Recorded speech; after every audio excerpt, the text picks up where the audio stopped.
So the cover of the album, Sonic Temple, features Duffy with his Les Paul in front of a green and red background, partially obscuring a picture of vocalist Ian Astbury, because he'd have to be in there as well.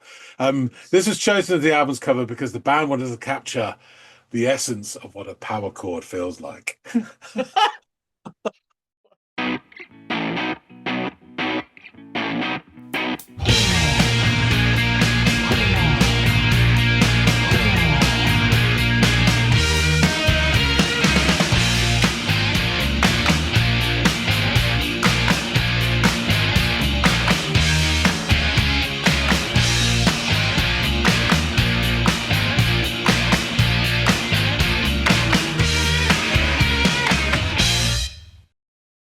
Hey everybody out there, welcome back to another episode of the Audiophiles. I'm Andy, that's John over there, and today we're going to do what we do every other day, which is dig into some music. John, you're up to bat as far as the offerings go. What are you going to have me listen to today, buddy?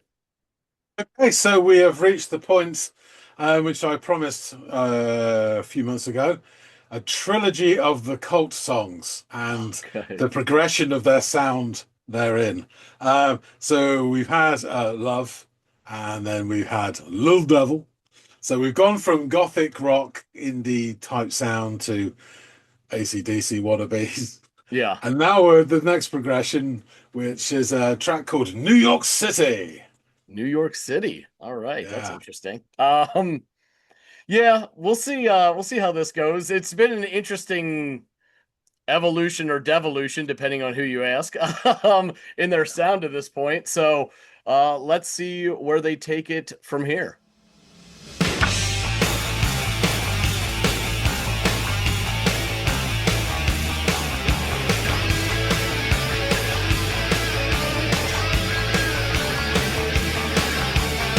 I saw a rainbow stretched across the ocean, crashed the Big Apple.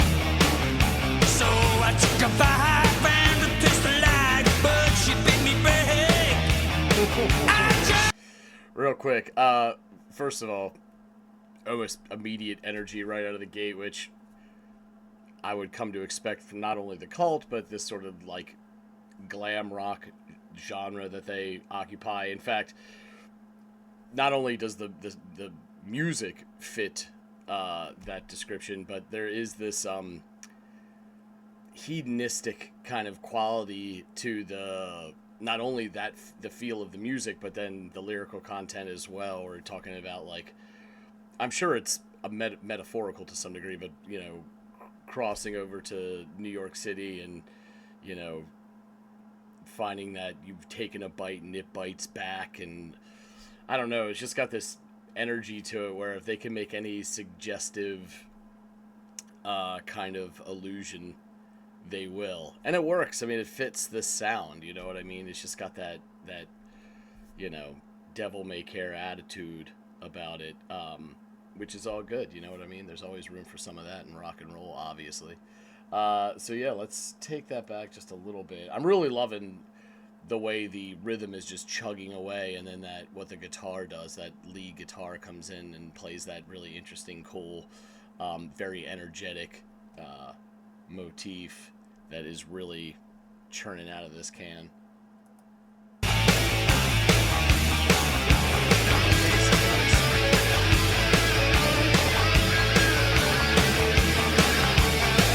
saw a rainbow stretched across the ocean, crashed the Big Apple. So I took a bite, ran to taste the light, but she bit me big. I jumped across the ocean, found a Big Apple, so I took a bite. She's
I'm shooting on it now, baby.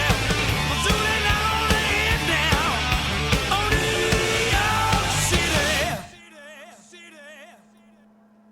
All right, with the echoing city there at the end. Yeah, this is definitely an example of like, and again, this is a feature of the genre, right? It prioritizes like fun over profundity. You know what I mean? They aren't tackling usually big issues, or complex scenarios in glam rock music. It's kind of just like very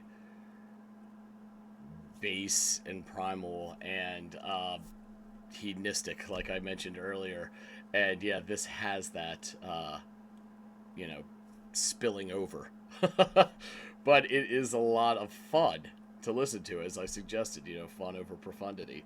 And also, I don't want that to sound like I'm taking away from the talent of the musicians, because I mean, come on, you can't, whether you like the style or not, you can't listen to that guitar work throughout the entire, really all of them, but the guitar work especially, you can't listen to that and be like, that it was so. No, that was excellent guitar playing. And the rhythm section was killer in this song as well. You know, I've told John several times before that this isn't necessarily my cup of tea, because it does remind me of 80s hair metal bands or whatever. They weren't really metal. I don't even like to use that term, but like that era of rock and roll. I mean, I know that Def Leppard is an English band, but we've got like, you know, Motley Crue and Poison and all the other kind of bands from that era from over here. And it just wasn't really my thing. Now, I don't think that these guys are necessarily the same. There are some similarities there. But this, to me, this is far less cheesy than some of the bands I just cited. And it actually is really fun to listen to, so it doesn't induce the eye rolls that some of those previous acts I listed might. But yeah, this is a lot of fun and interesting stuff, because it's like, I don't know exactly what they're trying to say about New York City, because they're calling, you know, Hell's Kitchen, you know, a military zone or a demilitarized zone, and they're you know, talking about, you know, I assume that was an allusion to the death of Lenin. So there's a lot of like they're coming at it pretty negatively, yet he enjoyed the taste of his bite that he got out of the Big Apple. So I'm interested to see like what the relationship is between the band and the city. I mean, I know that's not where they're from, but how they experienced it and what inspired them to write the song about it. Yeah, that'd be a point of interest. I'm wondering if John's got some more information on that.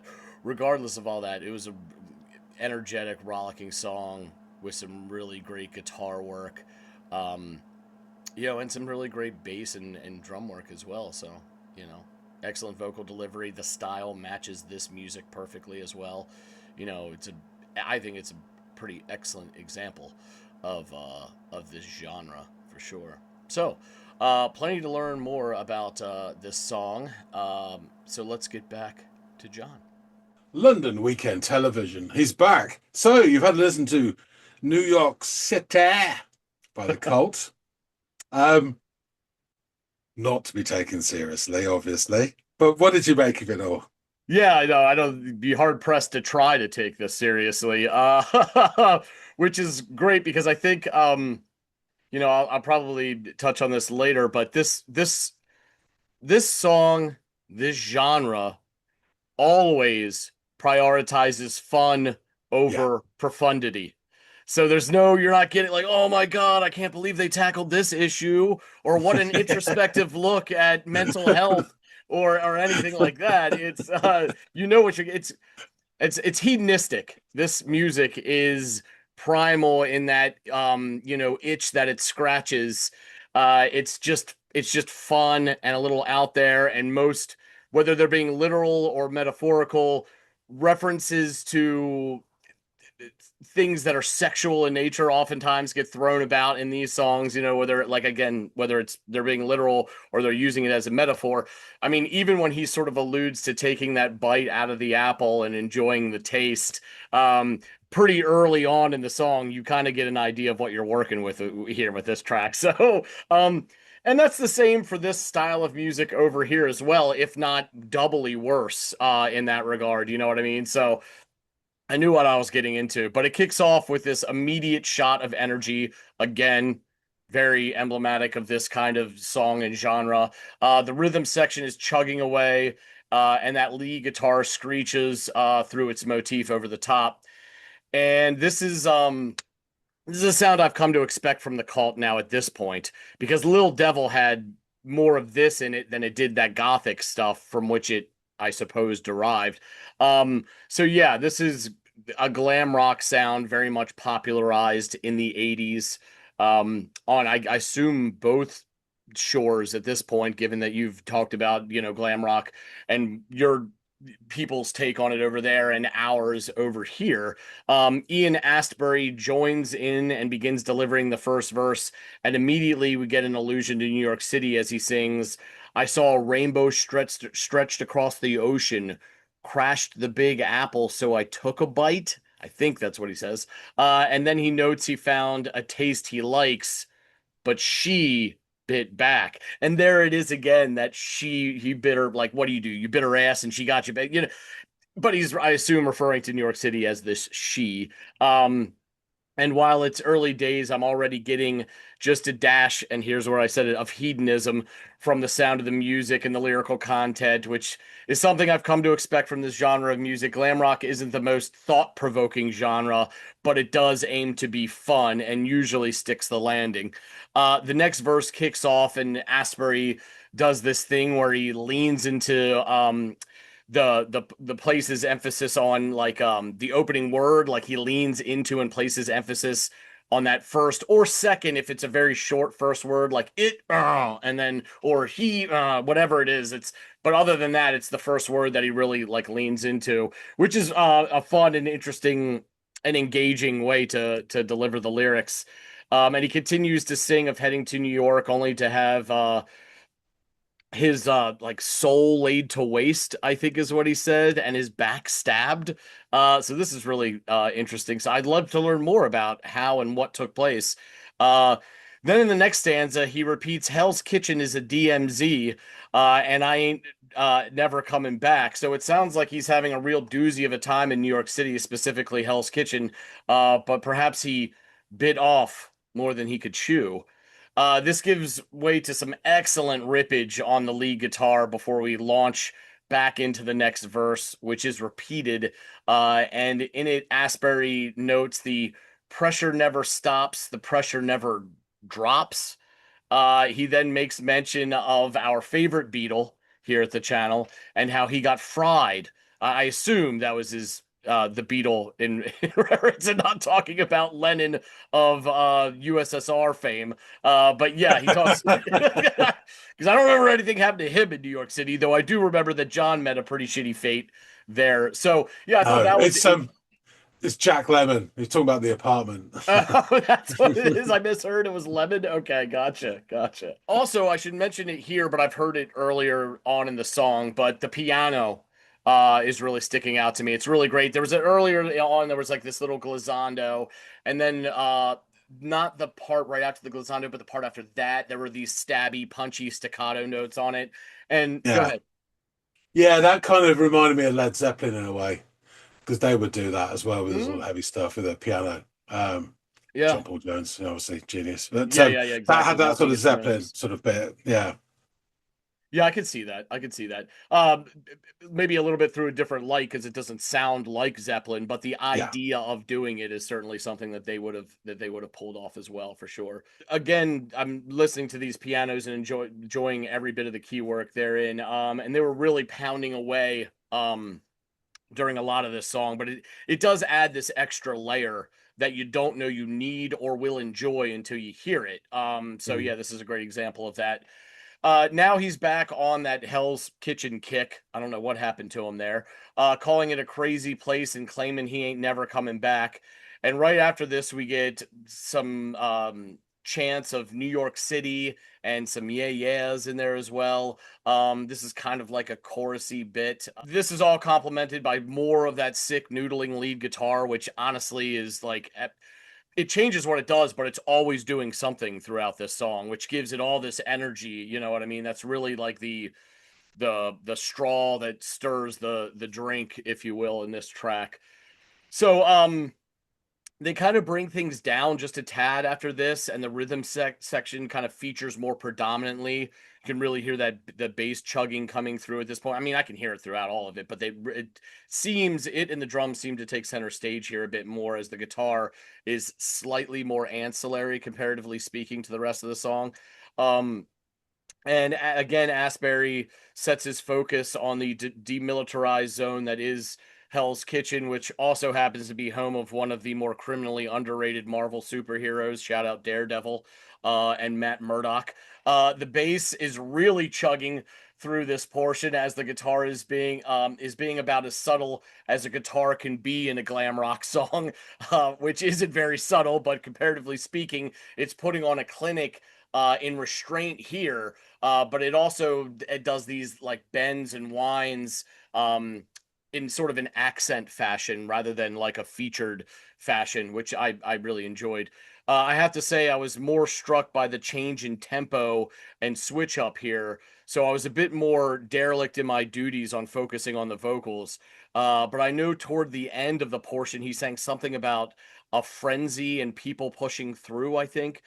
From that point, the guitar finally boils over, having not been featured enough to this point, and it starts feverishly firing off these stabbing notes like an auditory laser show. And after this bit, the band treats us to that opening stanza, which they then follow up with another stanza about Hell's Kitchen, during which the drums do this sort of like teasing stutter for a second before launching back into the beat proper. And this segues into that New York City refrain, where the guitar accents each name drop of the city that never sleeps. Then during the shake it up portion at the end, the guitar lays into this almost circular but skittish motif, while Asbury claims he's shooting from the hip, before ending on one last shout out to New York City, as the drums emphatically strike twice, and the word, right as he's delivering the word city, which echoes sort of like on a loop as the song comes to an end. So yeah, another case of as I put here, and we'll mention again, fun over profundity.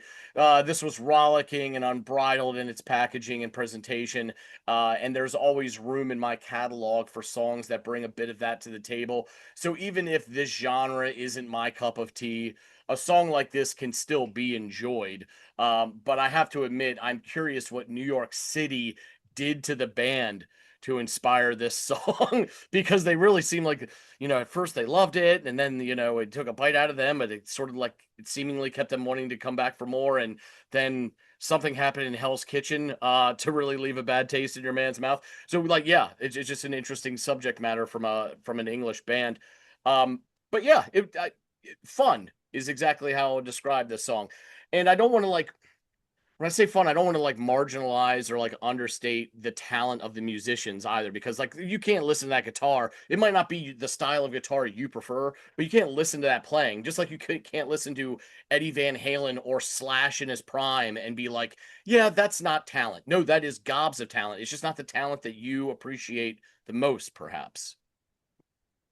Yeah, I'd go. Thanks for that, Andy. I'd go along with that. I'd say Billy Duffy's really underappreciated as a guitarist. You may not like the style of his output, but he is a hell of a guitarist. Yeah. Definitely. Yeah, this is over the top fun.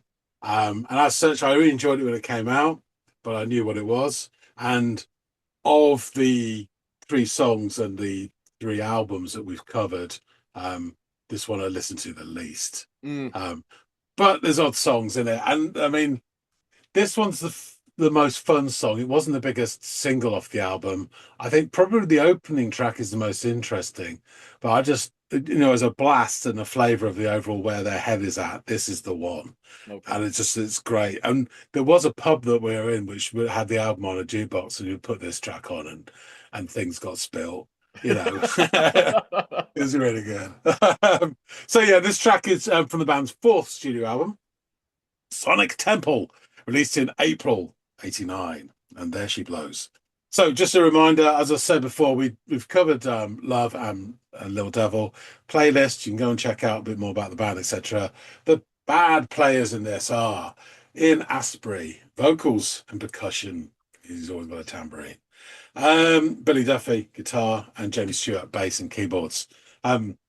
Plus, on this track and this track only, backing vocals were provided by a Mr. Iggy Pop. Oh. Yeah. So during '88, the Cult recorded a 14-track demo of the album with Eric Singer, later of Kiss, on drums. Later on, they tracked a new demo version of the album, 15 songs, with Chris Taylor, the drummer out of Bob Rock's band Rock and Hide. However, things did not work out with Singer and Taylor, and Mickey Curry was hired to record the final album. So there's a bit Spinal Tap already in terms of like rotating drummers, although they didn't explode or choke on vomit, not his own vomit. Described by guitarist Billy Duffy as rock music from a European perspective with the sensibilities of punk. This has been labelled as hard rock and heavy metal and all sorts of shite. Duffy's approach to the guitar changed significantly on this album, which I think you could hear, with the guitarist saying, "I'd come full circle with the Les Paul. I started taking the front off the Les Paul and went back to the natural finish, while also, people got time in their hands and talk about the finish on their guitar rather than what Yeah. it sounds like." As if the Well, finish really affects the sound that much, or their playing of the instrument. Well, it's the worship of the guitar, isn't it? So while also playing the wah pedal half closed, like Mick Ronson, it was back to the guys like Mick Ronson, Mick Rouse, Thin Lizzy, and Jimmy Page. Mm. So the cover of the album, Sonic Temple, features Duffy with his Les Paul in front of a green and red background, partially obscuring a picture of vocalist Ian Astbury, because he'd have to be in there as well. This was chosen as the album's cover because the band wanted to capture the essence of what a power chord feels like. What? It's just a cool picture, anyway. Yeah, that's why not just say that? We wanted to inflate our egos a bit. Don't you? We wanted to personify a power chord. When this album came out, it was quite funny. It's a bit like when Franz Ferdinand first saw them on Top of the Pops. It was like, oh my god, this is a step back many years, but I love it. Yeah. This came out and it was like, oh my god, what have they done? They've got even, we thought that AC/DC this stuff was weird. This, is even more extreme. Yeah. But they came on Top of Pops, so their lead single was called Firewoman, and behind them they had a row of it was almost like fireworks. Every time they went to the chorus, this shower of sparks came over them, and it's like, oh my god, it was so overboard. It is so overboard, but you know what's funny is that the more overboard they get, the more American they seem and sound. Because I was listening to that and I'm thinking, man, these sound like, and I'm like, I know y'all had Def Leppard, but the Motley Crues, the Poisons, like all those, but this is starting to get even closer to them there, and which to me, you know how I feel about that. It's like, even someone like Kiss, someone like that, really, exactly. Sans face paint. Yeah. So the album received mixed reviews, shock horror, with some interpreting the change in sound positively and some negatively. So I'll put both in because they're quite fun. New York Times just deemed Sonic Temple the Cult's most conventional album and its most convincing. So these American reviewers, continuing using a few simple riffs and images, the Cult creates an entire environment, one more exciting and stimulating than our own. Bob Rock, the album's producer, washes blunt, powerful sound over the broadness of most of the band's strokes. Sonic Temple makes a virtue of its lack of subtlety.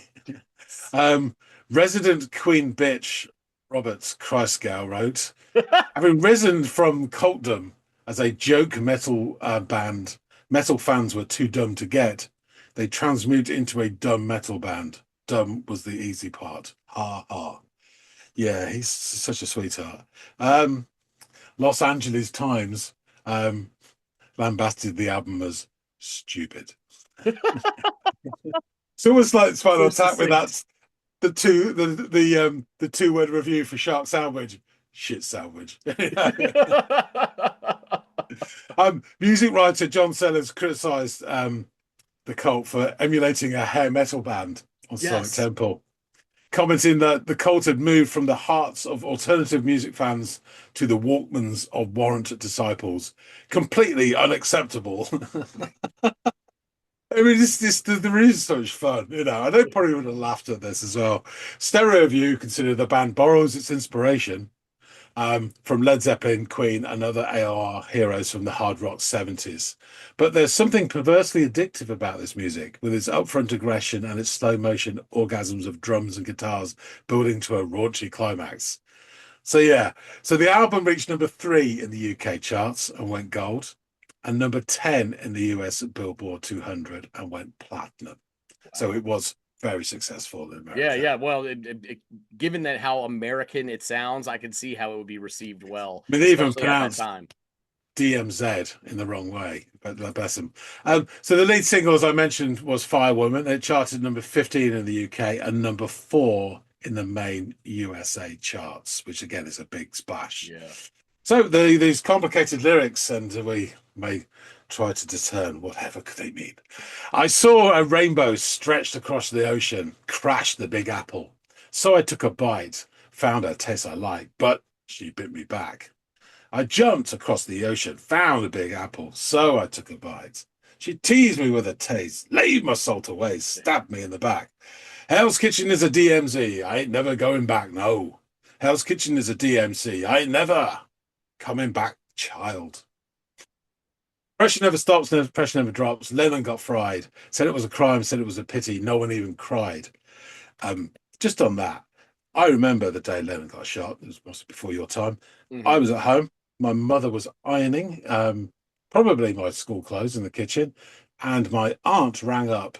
I wanted to speak to my dad, who wasn't there, and she was in absolute floods of tears because she just found out that Lennon had been shot. Mm. And I didn't quite get it at the time. I knew Beatles was important, but I really, yeah. But yeah, anyway. So someone did cry. Again, it repeats. Pressure never stops. Pressure never drops. Lennon got fried. Said it was a crime. Said it was a pity. No one even cried, cried, cried. Oh, Hell's Kitchen is a crazy place. I ain't never going back. Oh, no, no. Hell's Kitchen is a crazy place. I ain't never coming back. Oh, New York City. Oh, New York City. Yeah, yeah. New York City. Yeah, yeah. Oh, New York City. Well, well. Hell's Kitchen is a DMZ. I ain't never coming back. No. Disneyland trash can baby. Yeah, it'll give you a heart attack. The Times Square Shuffle, Manhattan Flip, 24-hour groove, working up a frenzy, baby. People push on through. Yeah, yeah. And then it goes into that lovely guitar sort of solo, it is really good. And it comes back. Listen, boy. Yeah, yeah, yeah, yeah, yeah, yeah, yeah, yeah, yeah. I jumped across the ocean, found a Big Apple, so I took a bite. She teased me with a taste, laid my soul to waste, stabbed me in the back. Hell's Kitchen is a crazy place. I ain't never coming back. No, no, no. Hell's Kitchen is a DMZ. I ain't never. Yeah, yeah. Oh, New York City. Wake up. Yeah, in the New York City. Well, New York City. Yeah, yeah, yeah, yeah. New York City. Yeah, yeah, yeah, yeah. Shake it up, do it now. Shake it up, bells are ringing. I'm a shooting on the hip now. I'm a shooting on the hip now, baby. I'm shooting on the hip now. Oh, New York, sit there, sit there, sit there, sit there. So yeah, I think what they're trying to do in this like nonsense, abstract, masculine way machismo way, sorry, is say it's such a hard ass, badass place to be, New York City, that you know you got to be tough to live there, and you obviously got to be tough to fly in first class and play a gig and fly out again, Yeah, and exactly. by association, they're badass motherfuckers. So the band followed this up with the album Ceremony in 1991, but that was pretty much where my interest started to wane. As Morrissey once sang, that joke isn't funny anymore. Asprey started doing all sorts of nonsense. Claiming he was the incarnation of Jim Morrison and taking communion with Native American Indians and smoking loads of fucking cigars and peace pipes and what else. So he couldn't even sing at one point. Yeah, Asprey and Duffy's working relationship had disintegrated at this time. The two men reportedly barely even being in the same studio together during the recording. The band was sued by the parents of the Native American boy who was pictured on the cover ceremony for alleged exploitation and the unauthorized use of the child's image. In the video, I think the photo for one of the songs that gets burnt, and the parents stated the boy felt he'd been cursed by the band's burning of his image, was emotionally scarred. Yeah, he was burnt in the video for Wild Hearted Son. So yeah, the band then released the album The Cult in 1984. Asprey referred to the record as a collection of very personal, very revealing songs about his life, with the subject matter ranging from sexual abuse at the age of 15 to the death of Nigel Preston, who was the original drummer when the band changed from Death Cult to The Cult. Nigel Preston, he died in 1992 and overdosed at the age of 28. The band was a huge commercial flop. The album was a huge commercial flop and the band split the following year. So they reformed in 1999, but the comeback album, Beyond Good and Evil, released in 2001, flopped hard. The band broke up once more in 2002. However, you know what's coming. After statements from Asprey in 2004 saying that another reunion would never happen, the band promptly reformed in 2006 for a limited number of gigs. And of course, 4 albums later, they're still going at it. Having said that, like the latest album, which I haven't heard at all, Under the Midnight Sun, was released in 2022, and it got to number 15 in the UK charts. He also got to the Dizzying Heights of number 89 in Germany and number 53 in Sweden. So, it can't be bad. I was just about to ask if they ever redeem themselves in the eyes and the ears of either the critics or the masses. And it sounds like, I don't know about the critics, but at least that album you just cited sold some units. Yeah, exactly. I don't know what it sounds like, and I'd imagine they'd gone on their way. But I mean, all they've got to do is it's those 3 albums, and probably the one before, but those 3 albums that I've referred to, if they just play the stuff off them, people will turn up in their droves to watch them. Right? Yeah. They've got that in the bank. And I mean, the track that I haven't even given you, She Sells Sanctuary, is like huge, a proper sort of indie classic, and yeah. But I just thought it'd be fun to see 3 different aspects of this band, and a band not to be taken seriously at all, and great fun, and clearly they didn't take themselves seriously either. Excellent. So, yeah. And now they've got a playlist on our channel. Oh, there you go. Wonders will never cease. I'm sure we're going to comment or 2 from Billy Duffy. Right, I shall wrap things up. Thanks for listening to this, Andy. And I hope you enjoyed your little trip down Cult Land. Folks out there, please tell us what you think. Do hit the like button if you like New York City. And if you want us to do some more cult songs, drop some comments and tell us what we should go to. I guess if Andy hasn't heard it, we probably should do She Sells Sanctuary. It is a great song. And there's a number off that Love album, which I think are fantastic. I really like Rain as well. But anyway, tell us what you think. We'd love to hear from you. If you haven't subscribed already, please do. We really appreciate everybody who does support the channel. So come on in out of the DMZ and join our happy band. That being said, thanks so much for watching, and we'll see all of you in the next episode of The Audiophiles. See you later, guys.